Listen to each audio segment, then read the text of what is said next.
Bom, nós estamos aqui no nosso encontro de oração. O tema do nosso encontro de hoje é Eu Sou a Verdade. Eu Sou a Verdade. É o nosso quarto episódio da nossa série de encontros de oração sobre esse livro aqui chamado O Valor Divino do Humano. Nossa, Roger, é na quarta encontro, eu estou vindo pela primeira vez, eu perdi alguma coisa? Sim e não. Você perdeu porque os outros grupos foram bons, sim ou não? Sim. Mas ao mesmo tempo você não perdeu porque esse encontro aqui é único, ele vai ser, não precisa você ter vindo para você entender o que nós iremos falar aqui. Cada encontro ele é individual, mas ao mesmo tempo ele faz parte de um todo, amém?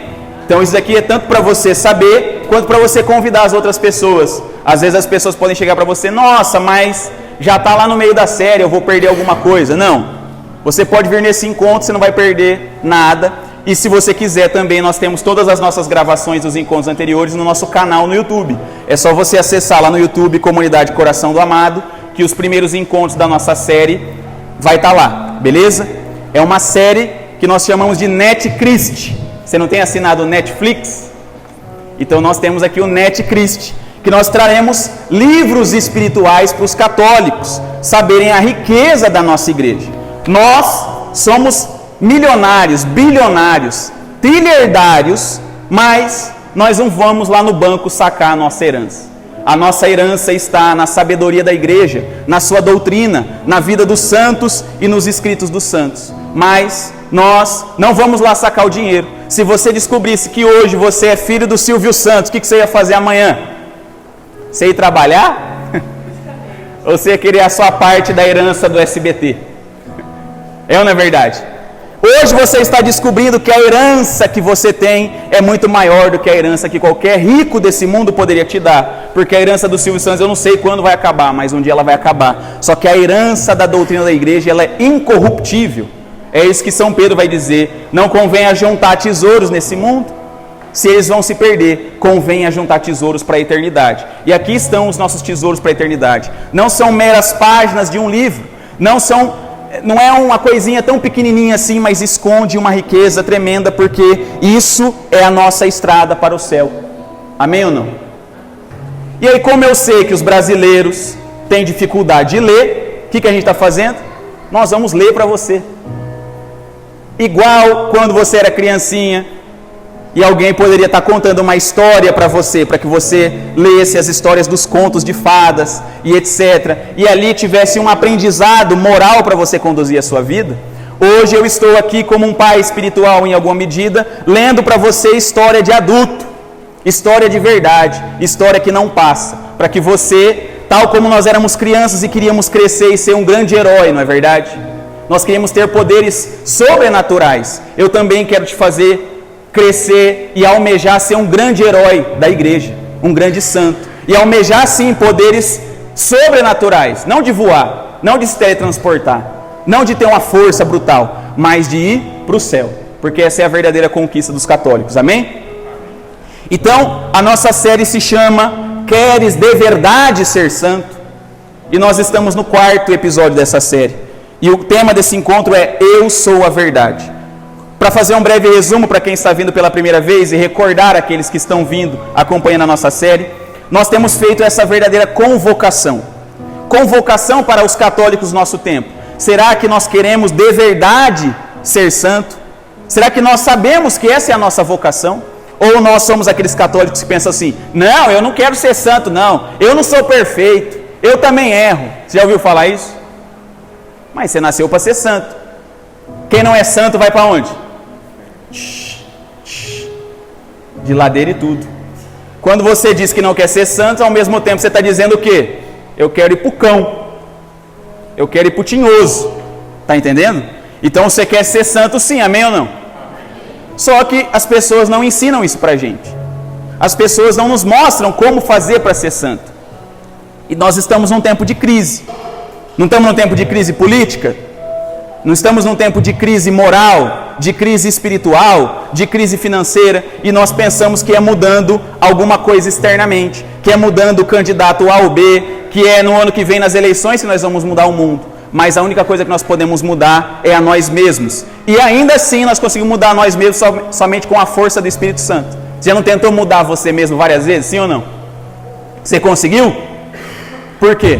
Porque mesmo nós não conseguimos nos mudar por forças próprias. Nós precisamos do Espírito Santo. Então é um verdadeiro chacoalhão. Será que nós queremos ser de verdade ser santo? Será que o mundo está desse jeito por conta do político A ou B? Ou porque nós, os católicos, não assumimos a responsabilidade de mudar verdadeiramente o mundo? É isso que nós estamos querendo propor nesse encontro de oração. Se o mundo vai mal, a culpa é minha. Não é nem nossa, a culpa é minha. Eu sou o problema do mundo. Não é outra pessoa. Não é o político. Não é fulano de tal. Não é o padre. Não é o bispo. Sou eu. Certo? E como? Por que nós não estamos conseguindo essa resposta? Porque nós não conseguimos ter uma vida espiritual harmônica. Nós não conseguimos ter uma vida espiritual íntegra. O que é uma vida espiritual íntegra? Nós não conseguimos ser a mesma pessoa 24 horas por dia.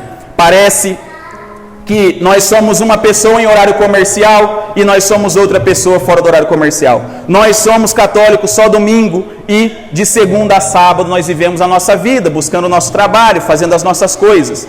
Nós não conseguimos ter uma vida una, nós não conseguimos ter uma vida integral de ser católico em todos os ambientes que nós frequentamos.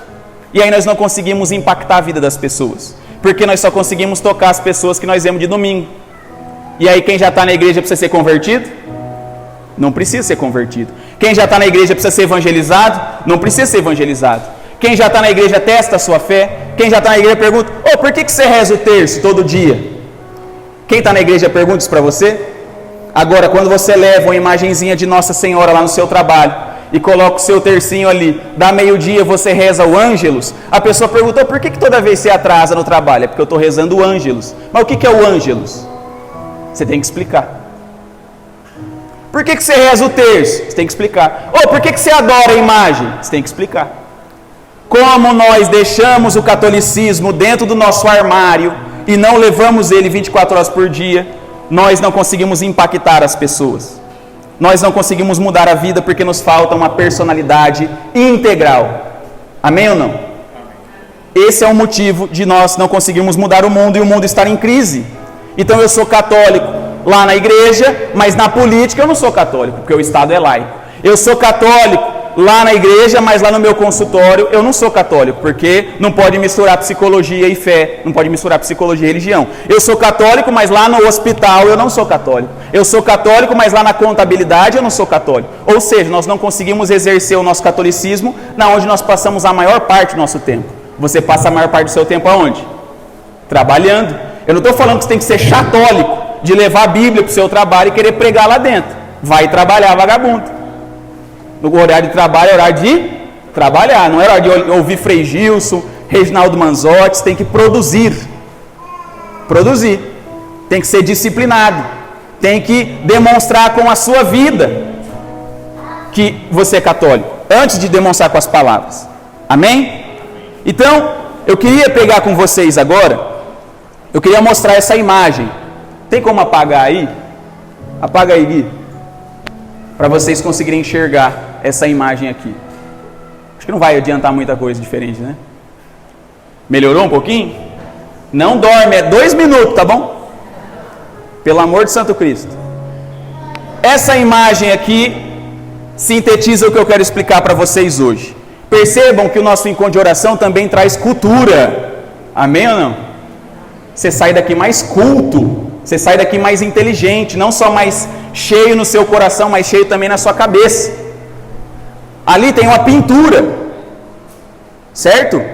E essa pintura é o diálogo entre Pilatos e Jesus. E ali há uma pergunta de Pilatos para Jesus, porque Jesus está sendo julgado. Ele é entregue para Pilatos para ser julgado, para saber se ele vai ser condenado à morte ou não. E Pilatos olha para Jesus e pergunta: Quid est veritas? Ou seja, o que é a verdade? É aquele momento que Jesus fala: olha, se eu fosse um rei desse mundo, os meus soldados estariam aqui para combater por mim, mas o meu reinado não é desse mundo. E aí Pilatos pergunta para o Senhor: mas então você é rei? Ué, você está perguntando isso por você? Ou foram as outras pessoas que disseram? E aí Pilatos diz: ué, por acaso eu sou judeu? E aí Pilatos pergunta novamente: então você é rei? Ele fala: sim, eu sou rei, mas o meu reinado não é desse mundo. O meu reinado é daqueles que buscam a verdade. E aí Pilatos faz essa pergunta emblemática para o Senhor: e o que é a verdade? Quid est veritas? Entendeu esse diálogo aí? Amém ou não? E Jesus responde o quê? Nada. Ele fica em silêncio. Pode acender a luz novamente. Quid est veritas, ou seja, o que é a verdade? E Jesus fica em silêncio.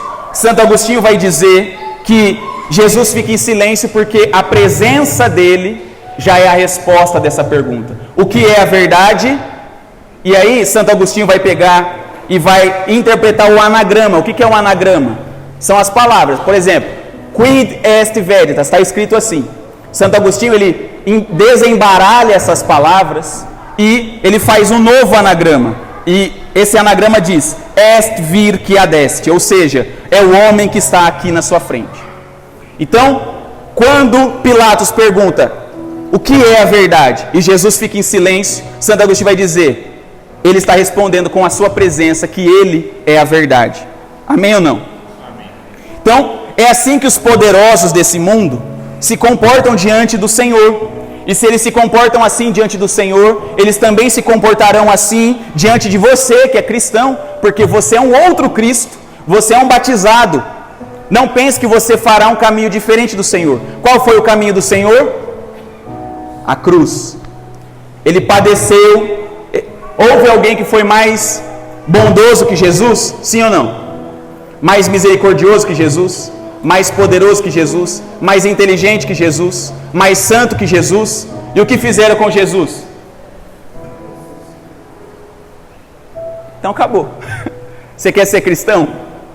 Não importa o quanto você seja poderoso, sábio, santo, inteligente, misericordioso, amoroso, o seu caminho é aquilo que o Senhor diz. Quem quiser me seguir, pegue. Ele falou: pegue o seu dinheiro, pegue o seu banquinho, pegue a sua picanha, pegue o seu carro 0 km. Ele falou: pegue a sua cruz e me siga. É difícil, gente. É duro ser católico. É duro ouvir isso. É duro ouvir a verdade. Porque hoje em dia está na moda dizer que cada um tem a sua verdade, é ou não é? Você já deve ter falado aquela frase: esconde a sua cara para eu não saber que você falou isso. Finge que você não falou, faz cara de absurdo. Mas às vezes já falou: cada um tem sua verdade. Existe a minha verdade, a sua verdade e a verdade verdadeira. Ninguém aqui falou isso, só as pessoas de fora. Mas ora, se existem várias verdades, o que nós fazemos com Jesus, né? O que nós estamos fazendo aqui 8 horas da noite de uma terça-feira, se todas as verdades são igualmente boas? Então era igualmente bom você estar na sua casa ou você estar aqui, sim ou não? É igualmente bom você estar na sua casa ou estar aqui? Essa verdade é relativa? Não. O relativismo de que cada um tem sua verdade só funciona a nosso favor, né? Imagina o seu chefe chega lá, você recebe R$2.000, R$3.000, e aí ele fala: não, é que para mim aqui na minha empresa, 2.000 agora só tem 2,0, então é 200, toma o seu salário. Você ia aceitar essa verdade? Hã? Imagina, chega lá na sua loja, certo?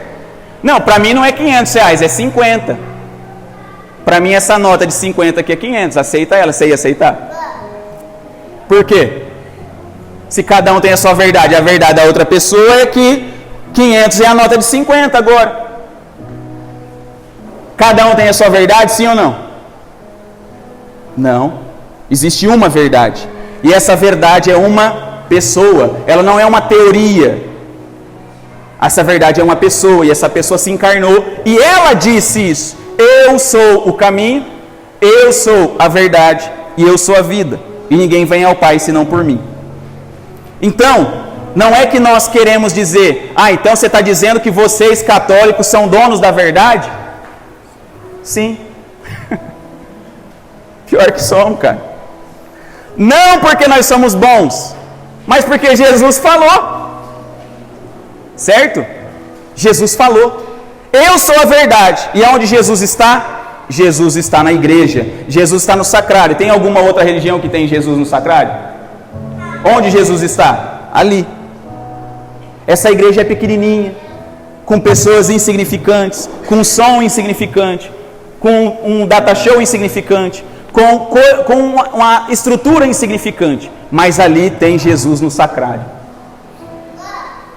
Um estádio de futebol inteiro cheio de LEDs, equipamentos, estrutura de som. Se não tiver Jesus no sacrário, ali não está a igreja.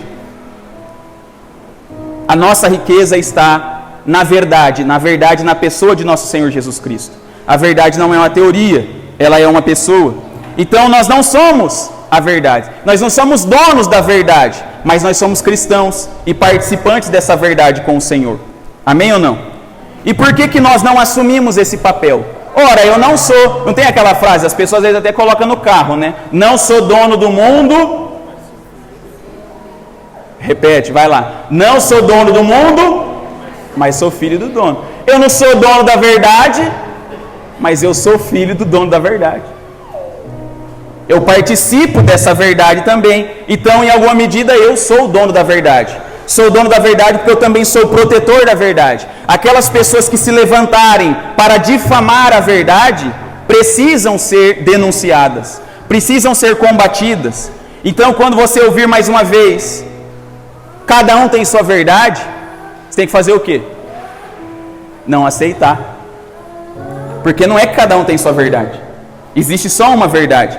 É claro, existe uma maneira correta de fazer isso. São Pedro vai nos dar esse exemplo. Ele vai dizer lá na primeira carta de São Pedro, no capítulo 3, no versículo 15, vai dizer isso: estais sempre prontos para responder para a vossa defesa a todo aquele que pedir a razão da vossa esperança, mas fazei-o com suavidade, com respeito. Então, quando as pessoas perguntarem para você o porquê que você reza o terço, você tem que saber responder. Só que qual que é o nosso problema? E aqui eu entro na segunda parte da nossa pregação. A primeira parte, então, foi dizer quem é a verdade? É Jesus. E, como filhos de Jesus, nós somos sim donos da verdade. Porque filho de peixe... Filho de peixe, peixinho é. Então nós somos sim donos da verdade, porque pertencemos a essa igreja. Amém? Só que por que nós não tomamos posse dessa verdade? Porque ninguém ama aquilo que não conhece. Então Santo Agostinho, o padroeiro dessa igreja também, vai dizer essa frase: ninguém ama o que não conhece. E a gente só busca conhecer aquilo que nós amamos. É ou não é verdade? Por exemplo, eu amo São Paulo Futebol Clube. Vamos rezar porque quinta-feira precisa de um milagre. Amém. Eu amo São Paulo Futebol Clube. Hoje eu fui procurar quem será que vai estar escalado para o jogo de quinta-feira. Então, como eu amo, eu busco conhecer. É ou não é verdade? Eu amo o Padre Pio de Petrechina. Então, eu conheço e sei que o dia que nós celebramos a memória dele é hoje. É ou não é verdade? Quem aqui também ama o Padre Pio? Você sabe que o dia dele é hoje? Por quê? Porque a gente procura conhecer aquilo que nós amamos. E nós só procuramos amar aquilo que nós conhecemos. É um círculo virtuoso. Certo? Então, por que nós não nos consideramos filhos da verdade? Por que nós não nos consideramos donos da verdade? Porque nós não sabemos defender a verdade. Porque nós não conhecemos a verdade. Nós somos ignorantes com a nossa fé. Qualquer pessoa bate no nosso portão e coloca uma pulga atrás da nossa orelha. Nossa, é verdade. Por que eu adoro imagem? Só que você não adora imagem, infeliz. Entendeu? Nossa, por que eu rezo o terço se só existe um mediador entre Deus e os homens? É verdade. Só existe um mediador entre Deus e os homens. Está lá na Bíblia. Mas você precisa entender, responder o porquê que você reza o terço. E aí nós vamos perdendo fiéis. É claro que a gente perde muito pouco. Porque se a pessoa não sabia nem responder essas perguntas, né? A gente perdeu. É como se fosse assim. A gente perde muito pouco, mas quando a outra pessoa se converte e vem para a igreja católica, é porque ela estudou muito e viu que a verdade está aqui. Não é verdade? Geralmente a gente perde pessoas que são interesseiras, estão indo buscar prosperidade, cura, esoterismo, se beneficiar de Deus. Então, se você é um católico de verdade, você precisa começar a buscar mais a sabedoria da igreja, buscar mais a riqueza da igreja. E aqui eu vou dizer para você o que o Jesus Urteaga que é o autor desse livro aqui, vai dizer: porque nós toleramos essas verdades que parecem ser verdades, mas na verdade não são. Nós toleramos isso por quê? Por falta de brio, por falta de conhecimento. Nossa, Roger, mas eu vim aqui para ouvir do amor de Jesus. Você está me falando que eu não tenho brio, que eu não tenho conhecimento? É. Porque isso também é amor, é ou não é? Você com o seu filho, você só fala aquilo que ele quer ouvir ou você fala aquilo que ele precisa ouvir? Que ele precisa, não é verdade? Então nós precisamos voltar, gente, a conhecer a nossa fé, a saber, como diz São Pedro, as razões da nossa esperança. Nós precisamos abdicar desse lance de tolerância, de respeito humano, quando estão desrespeitando o nosso Senhor Jesus Cristo, a igreja. Você não precisa defender sua mãe? Se alguém fala mal da sua mãe, o que você faz? Não fica irado por dentro? Sim ou não? Nós somos filhos da igreja. Às vezes falam mal da nossa mãe e a gente não sabe nem como defender a nossa mãe. Então olha o que diz aqui, ó. É evidente que nós, presta atenção, ó. É evidente que nós, os cristãos, devemos ser compreensivos com os defeitos dos outros, mas transigência na doutrina com ofensas da própria verdade, isso nunca. Ou seja, você deve ser tolerante com o erro das pessoas. Amém ou não? Com o defeito das pessoas. Amém ou não? Mas com tolerância na doutrina, de pensarem que podem fazer o que quiser com a doutrina da igreja, isso nunca. Transigir, ou seja, tolerar no que diz respeito aos interesses de Deus, temos a compreensão e o perdão para os doentes, mas não para a canalice. Transigência com uma conduta que pode prejudicar a Santa Igreja, nunca. Tolerância, claudicação. Transigência, tolerância com o erro, fornicação da verdade. Olha que frase forte. Tolerância com o erro, fornicação da verdade. Ou seja, é prostituir a verdade. É vilipendiar a verdade. Tolerância não é humildade. É muitas vezes covardia. E outras tantas, ignorância. Porque amamos a verdade, temos de saber defendê-la contra qualquer deformação. Aquele que não ama a verdade é porque desconhece a sua formidável potência vivificadora. Aquele que a ama, porque a vive, não tolera com que se caricaturem. Quem se deixa arrastar pelo meio mostra ter personalidade frágil e é um homem de massa. E por isso respeita com tudo aquilo que não fere o seu orgulho ou seu interesse pessoal. Olha só o que o cara falou para nós aqui. Se você não ama a verdade, é porque você não conhece, você é ignorante. Ignorante aqui, vamos entender o sentido da palavra ignorante, porque as pessoas pensam que ignorante é grosso, né? Ah, você é ignorante, como se a pessoa fosse grossa. Na verdade, ignorante é aquele que ignora. Então tá lá a Bíblia em cima do meu rack, aberto lá no Salmo 23, até assim, ó, dura, que você passa lustramóveis em cima da Bíblia. A página está até dura como decoração. Certo? E aí você ignora a Bíblia. Isso que é o ignorante. Eu estou ignorando a Bíblia. Eu estou ignorando o livro. Eu estou ignorando a missa. Eu estou ignorando o terço. Então eu sou ignorante. Eu ignoro e por isso não me relaciono com aquilo não me transforma. Então quem não ama a verdade, não conhece sua força vivificadora, é porque é ignorante. Ou porque tem uma personalidade frágil.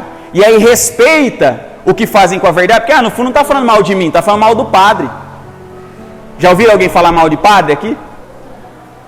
Estão falando mal do padre. Estão falando mal do papa. Estão falando mal lá da igreja. Nossa, se a igreja pegasse a sua riqueza e vendesse os seus bens e desse para os pobres, o mundo seria totalmente diferente. É ou não é verdade? Já ouviu falar isso? Mentira. A igreja é a instituição mais caridade já fez na história da humanidade inteira e continua fazendo ainda hoje. A igreja tem milhares de orfanatos, de asilos, de cuidados com as pessoas. Certo? Então é preciso que a gente se levante como apóstolo da verdade, defensores da verdade. Quem é que já é crismado? Levanta a mão. Amém, a maioria. O que você recebeu no seu crisma? Você sabe isso? O crisma, gente, é o alistamento ao exército da Igreja Católica. Quando você tem 18 anos e é homem, você não tem que se apresentar ao exército do seu país e prestar continência à bandeira e dizer, se acontecer uma guerra, eu estarei aqui, sim ou não? Se você não vai para uma guerra quando você é convocado, você é um desertor. Imagina que tragédia. Preste atenção em mim nessa história. Imagina assim, ó. Todos os homens aqui somos convocados para uma guerra. As mulheres ficam com as crianças, é ou não é verdade? Ficam. Está lá na guerra, eu dou um jeito de vazar. Eu fujo sozinho e vazo embora. Chego aqui em Limeira, bato lá na casa da minha esposa. Amor, voltei. Ela vem feliz para me abraçar, mas no meio do caminho ela se pergunta, mãe, não saiu notícia na televisão que acabou a guerra? O que o Roger está fazendo aqui? E ela fala, não, é que eu fugi e eu vim aqui para casa. Ué, mas cadê o Jefferson? Não, ele ficou na guerra. Ué, mas cadê o Ju? Não, ele ficou na guerra. Mas cadê o Mateus? Ele ficou na guerra. Com que cara que ela vai olhar para as comadres dela, sabendo que o marido dela está lá morrendo na guerra e o dela voltou embora porque é um desertor? Ela ia ficar feliz com isso? De uma guerra, o melhor não é sair vivo. De uma guerra, se for preciso morrer, a gente morre, mas com honra. É que os homens de hoje, as mulheres de hoje perderam o brio, e o que importa é sair vivo. O que importa é sair com a pele limpa. Está entendendo? É preciso que a gente se levante como apóstolo da verdade. No nosso crisma, você e eu nos alistamos no exército da igreja. E, como eu falei, se o Brasil estiver em guerra e eu não me apresento, eu sou um desertor. A igreja está em guerra, sim ou não? Você está lutando, sim ou não? Se você não está, desculpe, mas você é um desertor. Se você não está defendendo a verdade contra as mídias sociais que dizem que agora tudo bem fazer sexo antes do casamento, você é um desertor.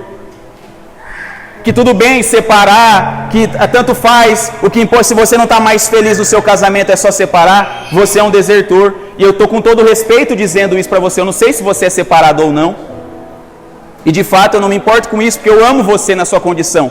Mas nós precisamos voltar a defender a família. Nós precisamos voltar a defender a igreja. Precisamos voltar a defender aquele que é a verdade, como apóstolos. Por que você recebe a unção do crisma? Você lembra que você foi ungido com óleo? Sim ou não? O que esse óleo representa? Hoje em dia, os lutadores de MMA, eles são ungidos também, vocês viram? Com a vaselina, não é? Por que passa a vaselina no rosto e no corpo de um lutador de MMA? Porque quando ele recebe o soco, desliza e aí não sangra. Está entendendo?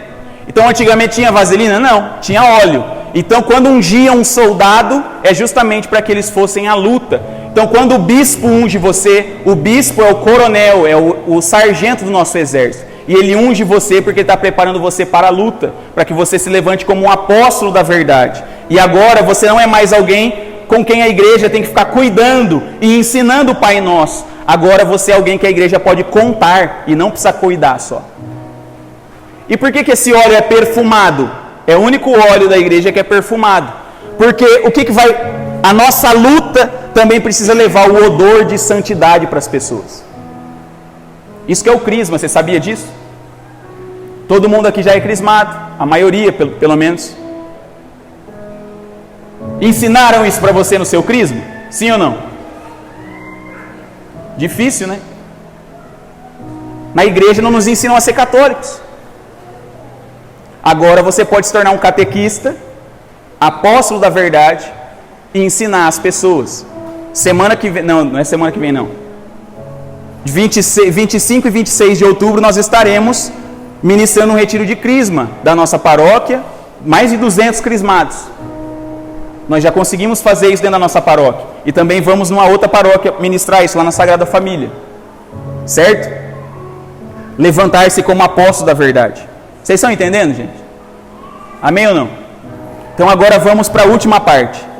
Primeiro nós vimos que Cristo é a verdade. E como filhos de Cristo nós também somos donos dessa verdade. Mas nós a ignoramos muitas vezes. Nós não sabemos sobre ela. Nós não amamos de verdade, por isso não queremos conhecer. Ou às vezes, e aqui eu entendo, falta quem nos ensine. É ou não é? Você não tem tempo de ler o catecismo. Você não tem tempo de ficar procurando as coisas. Então também, por isso que nós estamos aqui. Algumas pessoas são chamadas para se levantar dessa maneira. Então, nos ajude. O que adiantaria eu estar aqui falando se você não estivesse ouvindo? É ou não é? E o que adiantaria você estar aí ouvindo se você não tivesse preparado isso? Então agora todos nós possuímos essa verdade e podemos sair daqui como verdadeiros apóstolos e falar com o nosso filho, com o nosso cônjuge, sobre isso que nós descobrimos hoje. Isso que é ser samaritano, por isso que esse encontro se chama Samaria. Então agora vamos para a última parte. Como tomar posse dessa verdade na nossa vida, já que nós somos donos dessa verdade junto com Cristo? Como eu falei, filho de peixe, peixinho é. Tem outra frase que diz, né? Você é o que você come. É ou não é? Você é o que você come. Filho de peixe, peixinho é. Tem uma frase de Camões que vai dizer: transforma-se o amador na coisa amada. Ou seja, eu me transformo naquilo que eu amo. Certo?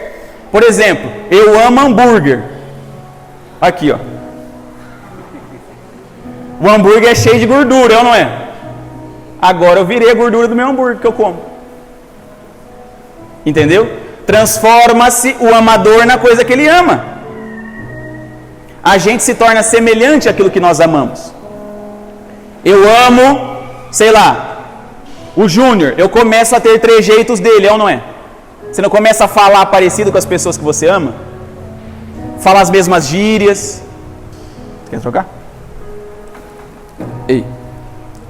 Você não começa a falar parecido, as mesmas gírias, frequentar os mesmos lugares, ter os mesmos gostos.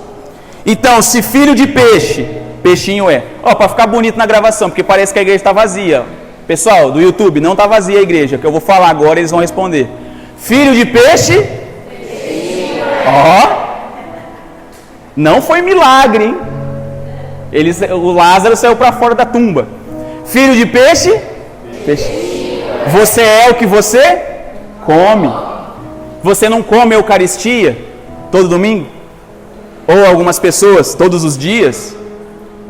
Você não é filho de Deus pelo batismo e confirmado no crisma? Transforma-se o amador na coisa amada. Quanto mais nós nos relacionamos com o Senhor, mais nós vamos pegando trejeitos do Senhor, palavras do Senhor. Não é isso? Você vai pegando as características dele. E aí você vê, nossa, como que aquela pessoa consegue agir daquela forma? Relacionamento com Jesus. Ela começa a imitar Jesus nas ações, nas atitudes, como aquela música do Padre Zezinho.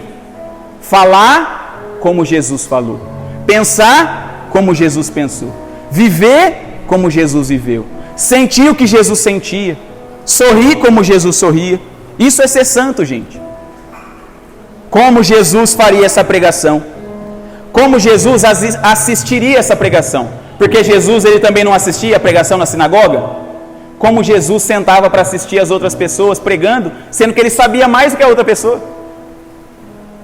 E como Jesus pregava para as pessoas, de modo a elas se sentirem amadas, mas ao mesmo tempo exortadas, se sentirem animadas e ao mesmo tempo chacoalhadas. Como que Jesus faria essa pregação? Como Jesus ouviria essa pregação? Como Jesus tocaria essa canção? É isso. Isso é ser santo. Isso é ser filho de peixe. Entendeu? Mas, como eu falei, nós desistimos de buscar a verdade. Porque nós temos muita coisa para fazer. É como se esse negócio de buscar a verdade fosse coisa para quem tem tempo. Entendeu? Eu não tenho tempo para isso daí. Eu tenho mais coisa para fazer. Então não dá para eu ler, não dá para eu estudar, não dá para ir na missa todo dia, Roger. Eu tenho mais o que fazer, eu preciso dormir, eu tenho que pagar conta, eu tenho que cuidar do meu filho, eu sou adulto. Essas coisas aí é para quem não tem o que fazer.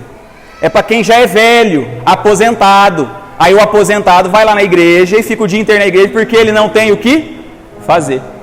Mas eu, que trabalho, estudo, tenho filho, tenho que ganhar dinheiro, tenho que pagar o meu carro, tenho que fazer isso ou aquilo, eu não tenho tempo. É ou não é verdade? Quem aqui sente isso? Não precisa esconder, eu também sinto. Só que nós somos feitos para a verdade. Há no seu coração um comichão de busca de verdade. quando eu vou falando essa pregação, por exemplo, quando eu expliquei do crisma para você, não preencheu o seu coração? Você vai esquecer essa verdade alguma vez agora? Que quando passa um óleo do crisma, se você for no crisma de alguém que você conhece, quando o bispo estiver passando o óleo, você vai esquecer do que eu falei? Não tem mais como esquecer. Porque as verdades, elas são para sempre. Caramba, eu entendi agora faz sentido. Entendeu? Tudo tem um simbolismo, gente. Já percebeu, outro simbolismo aí. Já percebeu que todo presbitério tem 3 degraus? Sim ou não? Todo presbitério tem 3 degraus. Por quê? Para representar a Trindade. A igreja fala com a gente. O tempo inteiro. Por que tem 2 velas ali, ó?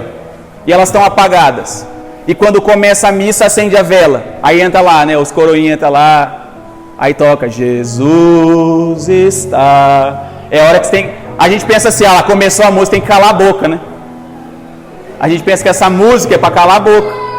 Mas na verdade, está entrando aqui a presença de Deus. Todo lugar que tiver 2 velas, é porque Deus está no centro.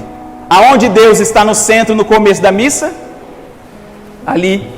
Aí faz ali, depois vamos ler a palavra. Aonde as velas vão, os coroinhas vão com as velas aonde? Para lá, porque agora Deus está na palavra. E depois ela volta para o altar de novo. É ou não é? Onde tem 2 velas, Deus está no meio. Se nós tirarmos o Santíssimo dali e levar para cá, nós tiramos essa vela, pegamos o Santíssimo, colocamos entre ali e colocamos aqui em cima. Tudo fala, é que a gente é ignorante. A gente ignora essas coisas. A gente não sabe, porque falta, como eu falei, amor, falta tempo. Só que isso daqui é um convite. Eu sou a verdade. O Senhor, Ele quer se relacionar comigo e com você. Isso não é coisa de jovem. Isso não é coisa de quem não tem tempo. Isso é coisa de quem ama. Quem ama dedica tempo. Se você diz que ama o Senhor, se eu digo que amo o Senhor, mas nós nos dedicamos 1 hora para Ele por semana, nós não amamos. Transforma-se o amador na coisa amada. Se eu pego o meu celular, eu passo 4 horas por dia com o meu celular. 3 horas por dia com o meu celular. Quantas horas eu passo com o Senhor? É por isso que eu pareço mais com o Reels do Instagram do que com Jesus. Entendeu? E aqui eu concluo a nossa pregação com o trecho final do livro. Dizem-nos que é entusiasmo juvenil o que nós temos. Ou seja, quando eu falo isso aqui para você, de buscar a verdade, de ir para cima, de ser apóstolo da verdade, você olha assim e fala, mas daí não dá. O menino ali dá. Para mim não dá. Para o outro lá dá. Para mim não dá. Dizem-nos que é entusiasmo juvenil o que nós temos. E que os anos nos farão despertar do sono em que vivemos. Ou seja, isso daqui eu já ouvi várias vezes. Não, Roger, isso daí é porque você ainda não faz faculdade. Quando você fizer faculdade, você vai ver. Aí eu fui lá, fiz faculdade. Não, mas isso daí é porque você não casou ainda. Quando você casar, você vai ver. Aí eu fui lá e casei. Não, isso daí é porque você não tem agenda lotada no consultório ainda. Quando você tiver agenda lotada, aí você vai ver que não dá. Eu fui lá e tem agenda lotada. Ah, isso daí é porque você não teve filho ainda. Eu não tive filho biológico, mas espiritual já tem uns 100. E dá muito mais trabalho. Você pensa que criança dá trabalho, você tem que ver ser pai de adulto. É uma desgraça. Não, mas é que quando acontecer... Ou seja, estão falando para mim, já faz mais de 10 anos que estão falando. Quando isso acontecer, aí você vai parar. Eu não parei ainda, com a graça de Deus. Os anos vão fazer você despertar do sono e da ilusão que você está vivendo. Somos jovens cristãos de uma raça divina e só Deus pode satisfazer as nossas ânsias. A psicologia não satisfez a minha ânsia. A Tayane, o meu casamento, não satisfez a minha ânsia. O dinheiro não satisfez a minha ânsia. O carro do ano não satisfez a minha ânsia. A casa própria não satisfez a minha ânsia. Eu ainda continuo ansioso no bom sentido de procurar a água que sacia para sempre. E olha o que ele diz. Quem fala isso, ele fala assim, ó: não sejas tão velho que penses em tom de lamúria que nada podes fazer na vida. Tem um monte de gente de cabeça branca aqui, não tem? Tem ou não tem? Não seja tão velho a ponto de pensar que você não pode fazer mais nada porque você já é velho. Nada disso. podes, tendo Cristo contigo, sentir o orgulho de um conquistador de 100 mundos. O mundo é nosso porque é de Cristo. Amém? Só que aí olha o que ele fala, ele sempre termina com a chicotada, e eu vou terminar também, porque eu não vou ler à toa. Não vou tomar chicotada à toa e não passar para vocês. Mas eu tenho contra ti que perdeu a energia do teu primeiro amor. Vou te dizer porque você fracassou. A tua ambição foi pequena, mesmo quando você queria ir longe. Se queres fazer alguma coisa e ser alguém na vida, tens de propor à sua juventude um querer muito mais alto, uma esperança indestrutível, uma ânsia de infinito, uma loucura quase irrealizável, e contemplá-lo e estudá-lo seriamente, e deixar-te absorver, e deixar-te arrastar, e tornar-te louco com esse grande ideal. E então voltarás ao teu amor de jovem. Olha que bonito. A gente anseia pouco. Eu vou na missa e eu vou de manhã para eu poder beber à tarde. Nada contra, eu também faço isso às vezes. Certo? Que nem eu tenho um aniversário domingo. Eu vou à missa no sábado ou no domingo cedo, não tem problema isso. Mas não naquele sentido assim, eu vou dar um mínimo, tá entendendo? A gente mira um mínimo, por exemplo, vou explicar o que o Jesus Urteaga está querendo dizer. Você tem o propósito de guardar 300, olha, eu chutei alto. Tem o propósito de guardar R$300 por mês. Quanto você consegue guardar? 100. Chorando. Se você falar, já que eu não consigo guardar 300, só consigo guardar 100, eu vou então fazer o propósito de guardar 100. Quanto você começa a guardar? 30. Ou seja, nós temos que colocar uma meta. Se você se propõe a emagrecer 10 quilos, você perde quanto? 4. Se você colocar para perder 4, você vai perder quanto? Vai engordar 200 gramas. Então ele está falando assim, vocês arrefeceram porque vocês se acostumaram com o pouco. Se acostumou em só ir na missa, participar do movimento e fazer o mínimo. Não se preocupou em estudar o catecismo, não se preocupou em evangelizar as pessoas, não se preocupou em tentar ir à missa todos os dias. Se você tenta ir à missa todos os dias, você vai 3 vezes na semana. Se você só vai na missa de domingo, às vezes vai querer faltar. Se você se propõe a rezar o terço todos os dias, você falha 2 vezes na semana. Se você não se propõe a rezar o terço, você não faz nada. Nem daqui a pouco você só está fazendo o sinal da cruz e rezando Ave Maria igual corredor de cavalo. Ave Maria chega. Sabe o canal da joia do cavalo, que às vezes está dormindo, acorda, está passando o canal do cavalo? Tem pessoa que reza daquele jeito. E nem está orando em língua. E então, de novo ganhará sentido. E o pão dos teus filhos chegará à boca deles. E o cansaço do seu trabalho te sorrirá quando chegar a noite.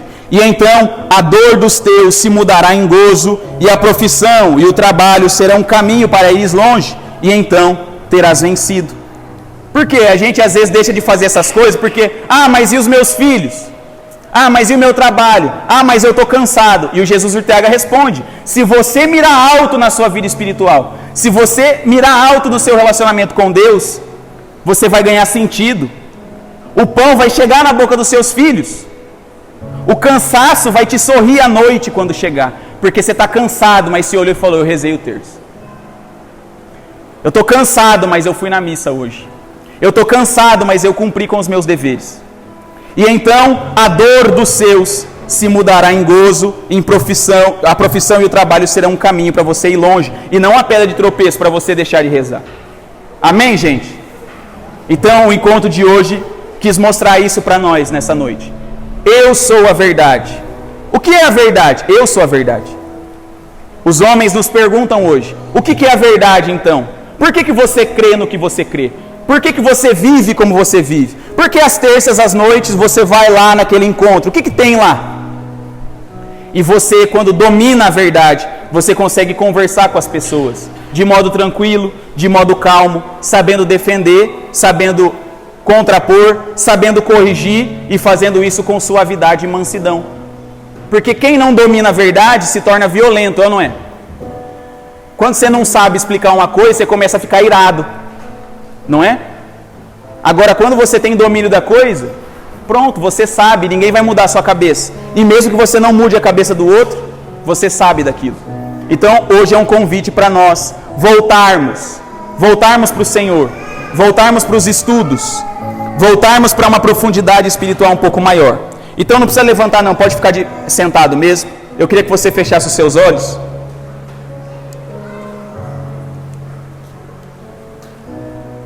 Ajuda aqui, irmão.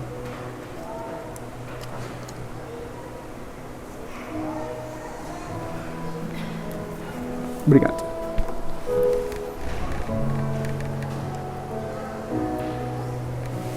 Então que nós agora façamos um verdadeiro exame de consciência da nossa vida espiritual. Se o Senhor é a verdade, Ele revelou a sua verdade a nós, através da igreja. Deixou o ensinamento dos santos de 2000 anos, do catecismo, da vida espiritual e tantas riquezas. E nós, filhos dessa verdade, não vamos lá sacar a nossa herança, que nós façamos um caminho de volta para casa. Então feche os seus olhos mesmo. Eu queria que você imaginasse você voltando para casa. O que é voltar para casa? É fazer novos propósitos espirituais. Senhor, eu quero voltar a ter intimidade com o seu coração. Eu quero voltar a rezar. Talvez você veio aqui procurando sentimento. Talvez você veio aqui procurando emoção. Talvez você veio aqui procurando uma coisa diferente daquela que você encontrou. Mas isso é um convite à maturidade espiritual. No começo de um relacionamento, a paixão nos domina, mas depois o que fica é a decisão de cada dia dizer sim para a pessoa. Se é assim no relacionamento humano, também é assim no relacionamento espiritual. O Senhor é uma pessoa e nós precisamos dar o nosso sim, mesmo quando nós não estamos mais sentindo. Então vamos voltar a casa. Vamos voltar para a verdade. Vamos voltar aos pés de Jesus. Talvez voltar ao primeiro amor. Talvez voltar àquela espiritualidade do começo da conversão. Mas principalmente ir às águas mais profundas. Esse vai ser o tema do nosso encontro final na semana que vem. Nós encerraremos esse livro na semana que vem com o tema ir às águas mais profundas. Mas para ir às águas mais profundas, nós precisamos primeiro voltar para casa. Então todo mundo sabe essa canção, e eu queria que você imaginasse essa canção como uma oração a Deus e um retorno para a verdade.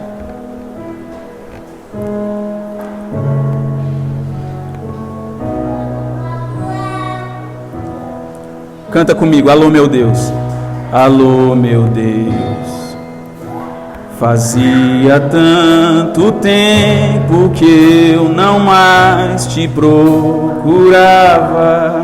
Alô meu Deus, alô meu Deus. Senti saudades suas e acabei voltando aqui. Andei por 1000 caminhos e como as andorinhas eu vim fazer meu ninho em tua casa e repousar. Embora eu me afastasse e andasse desligado, meu coração cansado resolveu voltar. Cante. Eu não me acostumei nas terras onde andei. Eu não me acostumei nas terras onde andei. Mais uma vez, eu não me acostumei nas terras onde andei. Eu não me acostumei nas terras onde andei.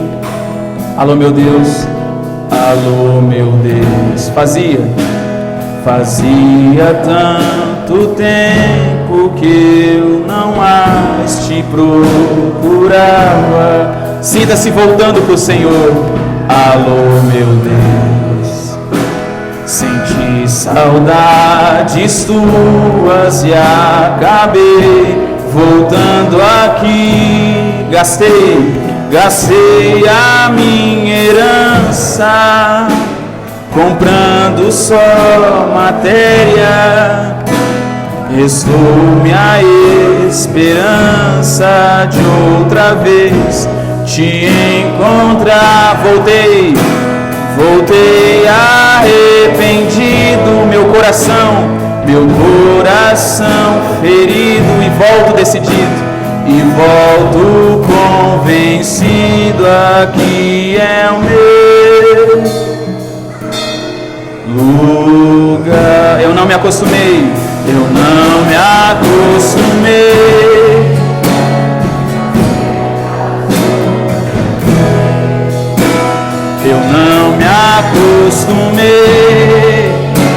Nas terras onde andei. Dá para ser melhor. Eu não me acostumei nas terras onde andei. Eu não me acostumei nas terras onde andei. Só as mulheres, vai. Eu não me acostumei.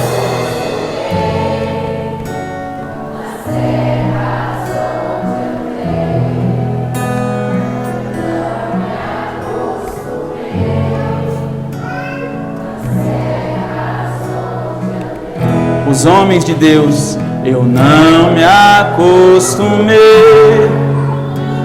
nas terras onde andei. Eu não me acostumei nas terras onde andei. Só os apóstolos da verdade, eu não me acostumei.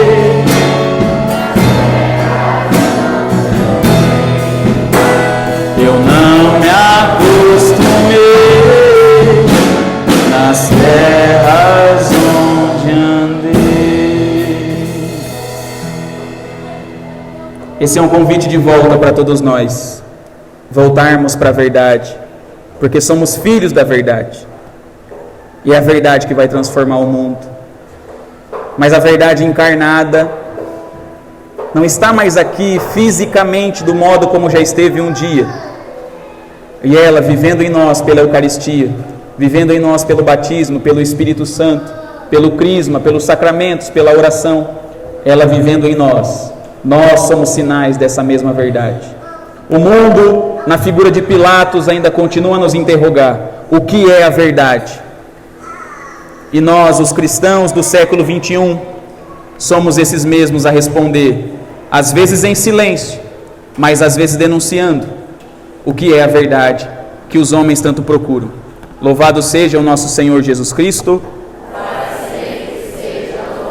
Louvado seja o nosso Senhor Jesus Cristo. Louvado seja o nosso Senhor Jesus Cristo.